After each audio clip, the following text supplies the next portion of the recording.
Fala galera, tudo bem com vocês? O período da declaração do imposto de renda já começou e por isso você deve ter caído nesse vídeo. Então fica comigo aqui até o final, trazer aqui os 8 principais erros que as pessoas têm cometido, tá caindo na malha fina por conta disso. Eu fiz uma pesquisa aqui verificando os pontos mais relevantes que você tá pedindo explicações sobre aquelas informações. Então fica comigo até o final aqui que você vai entender tudo que você não deve fazer na sua declaração de imposto de renda. Juntamente com os 8 erros mais comuns, eu quero trazer aqui 8 dicas também, uma dica para cada erro, para que você não tenha problemas com as garras do leão. Primeiro, que todo ano é uma chatice fazer esse negócio. Por que a Receita Federal já não traz as informações 100% ali completas, para você não precisar ter que colocar, tem cruzamento disso, cruzamento daquilo? Por que não retraz tudo pronto? A gente tem que ficar fazendo esse levantamento. Daí acontece um problema, cai na malha fina, tem que levar documentos, tem que justificar, é aquela chatice toda. Então vamos evitar que tenha essa segunda dor de cabeça, tirando aqui a chatice, tem que fazer isso todo ano. Então, quais são esses 8 erros aqui que eu consegui listar nessa relação? Por incrível que pareça, o primeiro erro e o erro mais comum que tem acontecido é entregar a declaração fora do prazo. Entenda que lá no aplicativo da Receita Federal você tem a opção lá de retificar uma declaração e enviar a declaração. Você pode enviar a declaração, mesmo que esteja com dúvida em algumas coisas, e depois fazer a retificação dela ao longo do tempo. Então o que as pessoas estão fazendo? Deixando tudo para a última hora, como todo brasileiro, a maioria dos brasileiros fazem. No final daquele prazo ali, tá milhões de pessoas ali tentando fazer a mesma coisa. E sistema, meu amigo, quando tá congestionado, quando tem muita coisa ali, serem informações simultâneas, vai acontecer algum problema. Daí você vai ter problemas para enviar essa declaração. Você vai poder pagar uma multa. Essa multa pode ser de até 20% do valor do imposto de renda que você tem a pagar. E aí vai ser muito pior. Então não deixa para última hora. Primeira dica, não deixa para última hora. Primeira dica é você fazer sua declaração no prazo certinho. Já abriu o período. Se você tiver valores a receber, a ser restituído, quem primeiro fizer, primeiro recebe a restituição. Então esse é o primeiro ponto aí que você tem que ficar ligado. Não deixa para última hora porque pode dar um problema e isso vai gerar mais dor de cabeça para você. E se você não fez ainda porque você não sabe fazer a declaração, eu vou deixar um card que eu deixei gravado aqui no canal, um passo a passo. Abri aqui o sistema aqui da Receita Federal e fiz o passo a passo ensinando como você pode fazer a sua declaração sem nenhum tipo de problema. Você não precisa pagar por isso, basta seguir o passo a passo que eu vou deixar aqui no final aqui desse vídeo. E aí você já se livra logo desse problema e já fica tranquilo. Se tiver que receber alguma coisa, você já recebe nos primeiros lotes. Aí a gente vai ver isso mais pra frente também. Já o segundo erro é aquele erro clássico da falta de atenção. As pessoas às vezes digitam muito rápido, às vezes tem que colocar 2 mil, coloca 20 mil, coloca 200 mil, seja lá o que for. E isso faz com que a Receita pegue aquelas suas informações ali, coloque em stand-by para fazer uma verificação mais apurada. E essa verificação mais apurada pode levantar outras questões que você não estava nem sabendo que você tinha cometido, né? Vai entrar erros ali, às vezes de falta de atenção. Então preste atenção no que você está digitando, faz o negócio direitinho para evitar esse tipo de situação. É mais interessante que você fique na moita. Quanto menos você for visto pela Receita, menos lembrado você é. Já viu aquele ditado, né? Prego que se destaca leva martelada. Então tem cuidado na hora de digitação dos valores. Isso tem acontecido com muitas pessoas. Digita o número errado, fica em stand-by lá, a Receita verifica o negócio de forma mais apurada e aí descobre que tem outros erros também. E aí está na malha fina, tem que se explicar do mesmo jeito. Isso é ruim.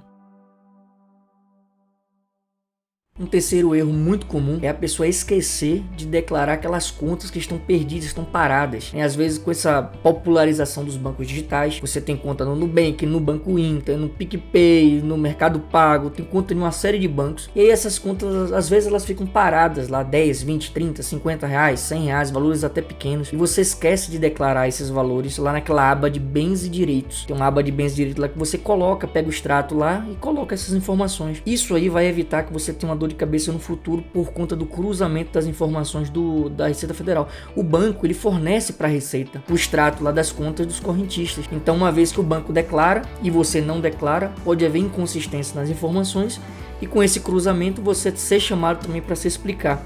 Então às vezes pode dar certo, às vezes você pode ser chamado, às vezes pode passar batido. Então para evitar que aconteça algo nesse sentido é muito simples. Na aba bens e direitos você vai encontrar no meu tutorial que eu criei aqui no canal e coloca lá tudo direitinho, no extrato da conta, tudo certinho, para evitar esse tipo de dor de cabeça.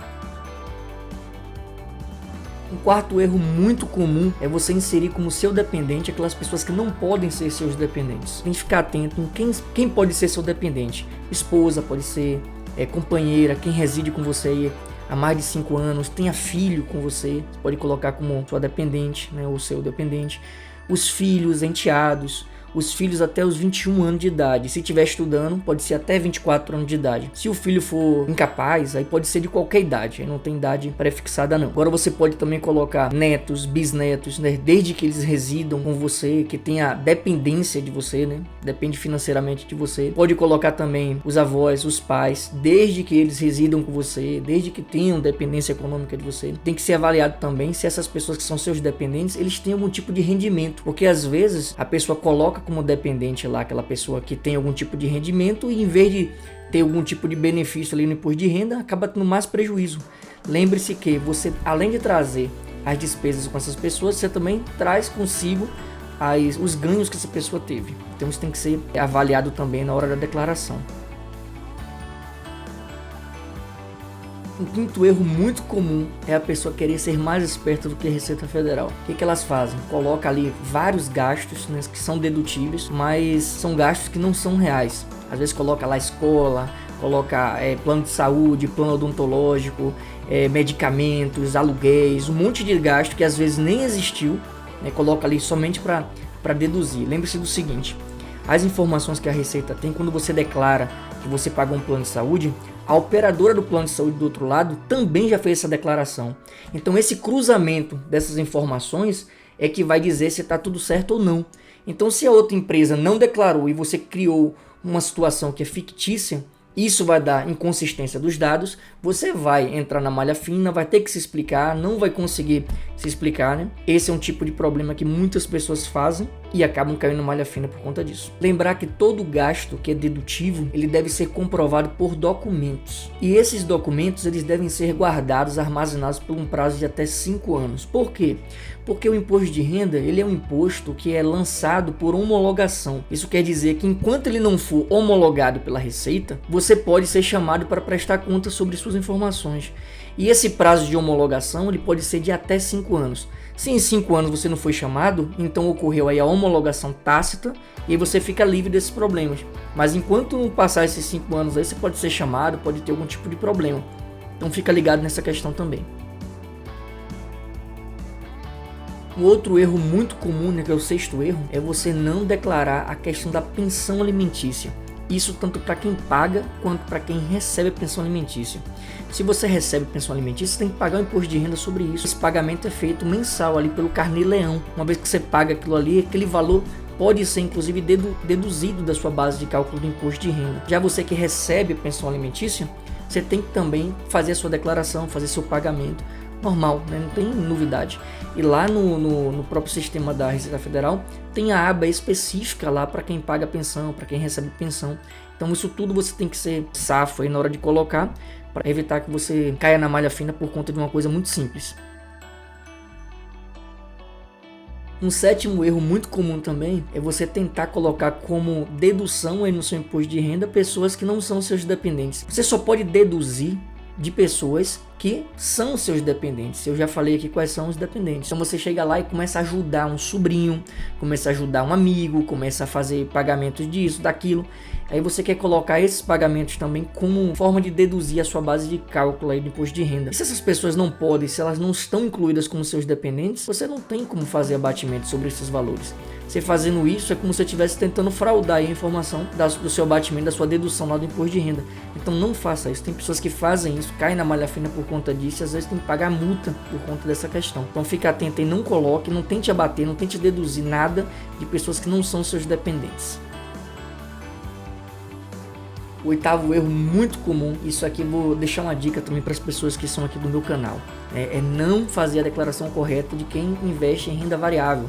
Se investe em ações, se investe em fundos, se investe em ganho de capital em geral. Isso às vezes causa um certo desconforto, uma certa dor de cabeça para quem quer investir em renda variável.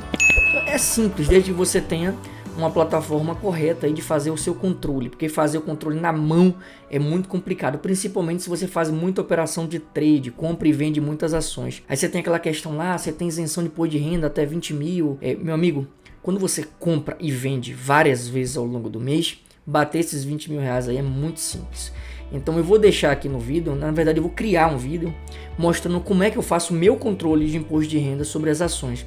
É um programa muito interessante, o custo é muito irrisório, eu já utilizo há mais de 5 anos, nunca tive nenhum problema. Eu vou deixar, já que se você não tiver inscrito no canal, se inscreve, ativa o sino de notificações, que assim que o vídeo for publicado, você já vai receber em primeira mão. Eu vou mostrar aqui o passo a passo de como você faz esse controle das suas ações, controle da sua renda variável. Não deixa de se inscrever para você receber em primeira mão, porque isso vai ser uma mão na roda, não só para esse ano, mas como para os anos anteriores também, que você talvez tenha feito algum tipo de operação na Bolsa de Valores e não fez uma declaração de forma correta. Então eu vou te ensinar aqui no passo a passo, mas para isso tem que estar inscrito e com o sino de notificações ativado para você não perder esse conteúdo. Também vou deixar o link para você baixar esse aplicativo, esse sistema de controle de imposto de renda para operações na Bolsa de Valores. Conta aí se você já quer uma malha fina, se caiu por algum desses motivos que eu falei aqui no vídeo, se caiu por outro motivo, deixa aqui nos comentários também para que a gente consiga juntar informações para que tenhamos um arcabouço melhor aí de blindagem contra a Receita Federal. A gente sabe que o governo aí não é mole com relação à questão de imposto, então a gente tem que de fato nos ajudar para que a gente consiga fazer as coisas da melhor forma possível para não ter dor de cabeça lá na frente. Então, se esse conteúdo gerou valor, te ajudou em alguma coisa, esclareceu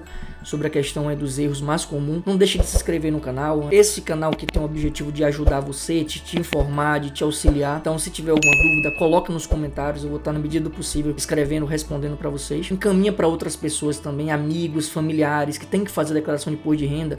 Às vezes gasta fortuna pagando escritório de contabilidade, às vezes por coisas tão simples.